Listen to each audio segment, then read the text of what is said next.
Bom dia a todos, como é que estão?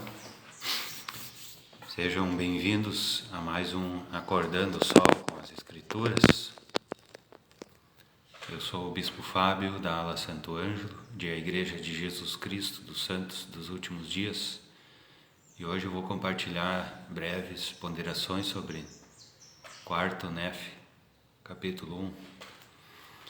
Gostaria de perguntar, como sempre faço, se cada um já fez a sua oração para iniciar o seu dia. Aconselho também a ler quarto Nef e dessa forma convidar o Espírito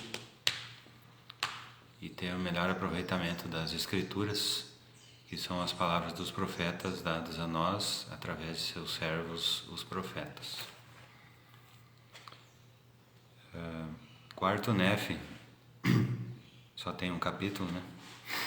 Mas ele é um resumão, né, da época logo após que Jesus Cristo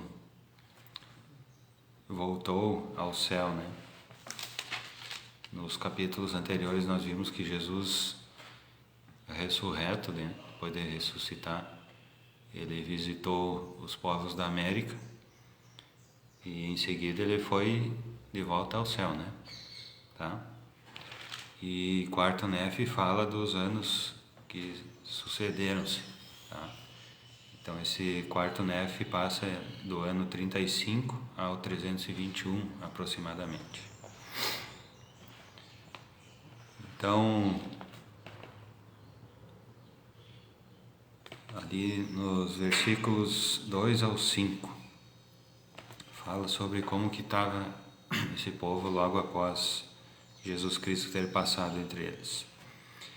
E aconteceu que no 36º ano todo o povo de toda a face da terra foi convertido ao Senhor, tanto nefitas como lamanitas, e não havia contendas nem disputas entre eles, e procediam retamente uns com os outros. E tinham todas as coisas em comum, portanto não havia ricos, nem pobres, nem escravos, nem livres, mas eram todos livres e participantes do dom celestial. E aconteceu que o 37º ano também se passou e continuava a reinar paz na terra.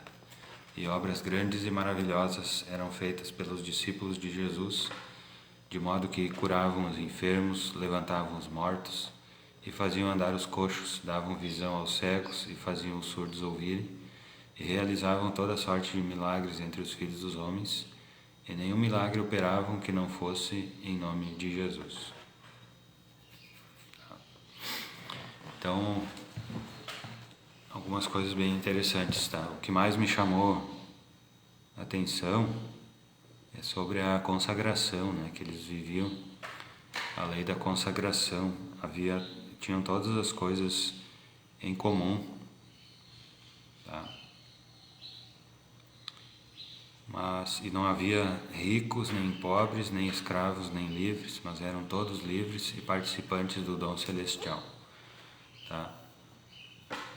E algo bem interessante é que alguma coisa teve que acontecer antes disso. Tá? Não adianta aplicar a consagração em sua plenitude se não acontece alguma coisa interessante antes. Tá?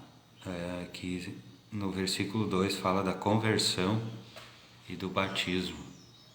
Tá? Todo o povo havia sido convertido, havia aceitado Jesus Cristo. Então eles estavam decididos e guardando os mandamentos do Pai Celestial, os ensinamentos de Jesus Cristo. Tá?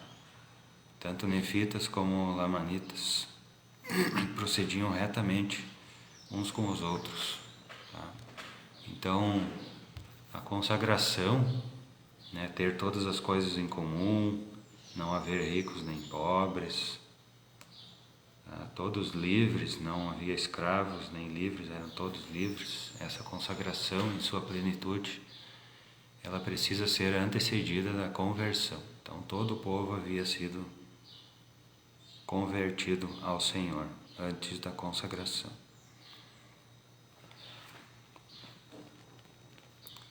E então, em seguida, começaram a haver obras grandes e maravilhosas, tá? Através do serviço.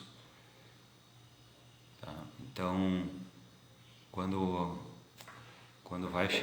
vai chegar o tempo em que a consagração vai poder ser aplicada em sua plenitude, tá? Mesmo assim vai ser requerido o serviço dos santos, tá? Então, através do serviço da ministração, tá? Eram curados os enfermos, levantados os mortos, andar os coxos, davam visão aos cegos, faziam os surdos ouvir.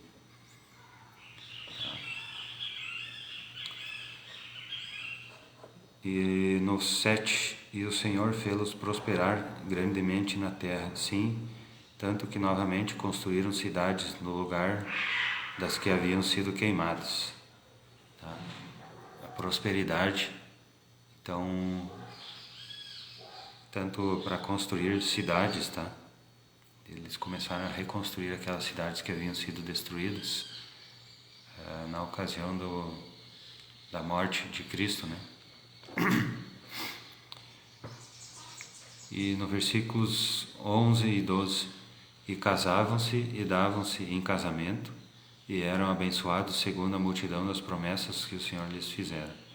E já não se guiavam pelos ritos e ordenanças da lei de Moisés, mas observavam os mandamentos que haviam recebido do seu Senhor e seu Deus, continuando a jejuar e a orar e a reunir-se a miúde, para orar e ouvir a palavra do Senhor.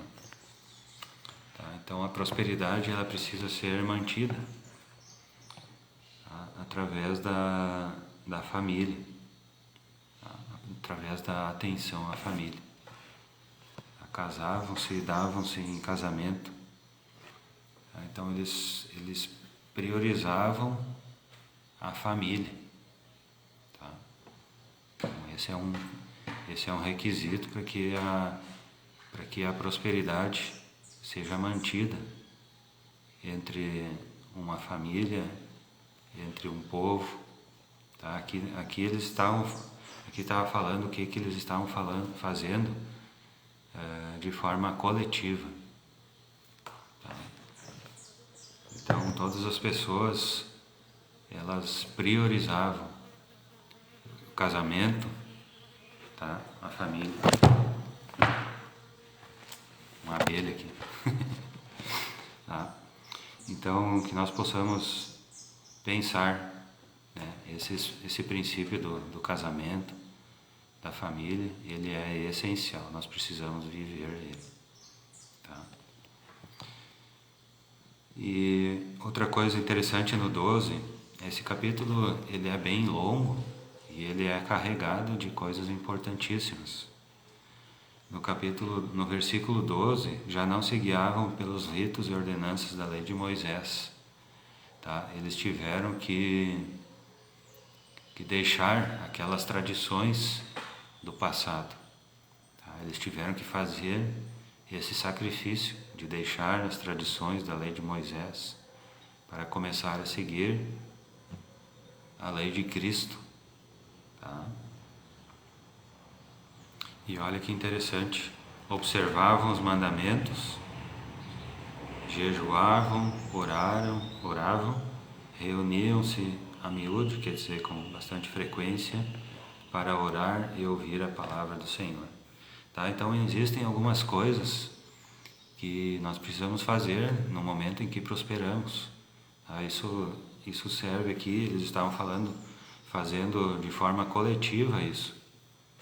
Tá? Então, tanto na forma coletiva quanto na forma individual, nós precisamos fazer essas coisas para manter a prosperidade. Tá? Dar atenção à família, né? Priorizar a família. Sacrificar aquelas coisas do passado, deixar lá no passado, né? Mesmo as tradições, né, do passado devem ser deixadas. no 17 e 18 fala o seguinte: não havia ladrões, nem assassinos, nem havia lamanitas, nem qualquer espécie de itas, mas eram os filhos de Cristo e herdeiros do reino de Deus. E quão abençoados eram eles, porque o Senhor os abençoou em tudo o que fizeram. Sim, e foram abençoados e prosperaram até haverem decorrido 110 anos. Tá? Então o Senhor os abençoou em tudo o que fizeram, tá? Porque eles se converteram, né? E deixaram as coisas do passado, priorizaram a família, né? Guardaram os mandamentos, tá? Então eles prosperaram em tudo o que faziam.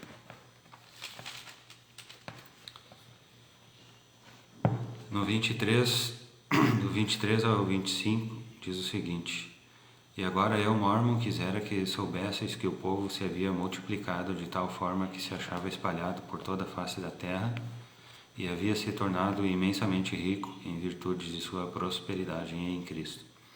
Ora, nesse ano 201, alguns deles começaram a tornar-se orgulhosos, trajando roupas caras e usando toda sorte de pérolas finas e de coisas luxuosas do mundo, e dessa época em diante não mais tiveram seus bens e suas posses em comum. Tá? Então aqui nós vemos a capacidade que o ser humano tem de destruir tudo, né? De destruir, né? Através do orgulho. Aqui eu sou melhor por causa da minha riqueza. Isso é uma forma de orgulho. Eu sou melhor porque a minha riqueza é material. Isso é uma forma de orgulho. Tá? Enquanto outros tinham riquezas, priorizavam a família, guardavam os mandamentos, alguns ali no meio começaram a tornar-se orgulhosos em relação aos bens, e daí não deu mais certo a consagração. Daí eles estragaram, terminaram com tudo.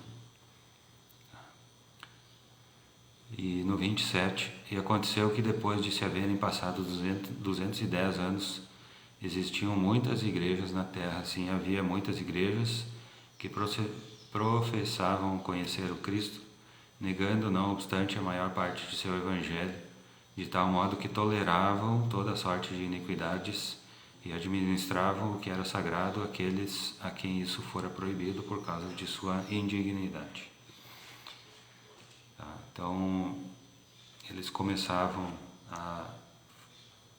como na igreja de Cristo não era tolerado algumas coisas, eu acredito que tem a ver, com a questão da família, questão de negar o casamento, de negar a família, ou querer inventar outras formas, outras formas que não são de acordo com os ensinamentos de Cristo, outras formas de família que não são conforme os ensinamentos de Cristo. Então eles não podiam aplicar isso na igreja de Cristo, então eles fundavam outras igrejas. E daí lá eles administravam os sacramentos, as ordenanças para essas pessoas que insistiam em fazer as coisas contrárias aos ensinamentos de Cristo. Tá claro que administravam sem o sacerdócio, Eles não tinham mais o poder do sacerdócio. Tá? No momento em que a pessoa se afasta dos ensinamentos de Cristo, ela perde o poder do sacerdócio. Tá? Ó, a abelha aí de novo.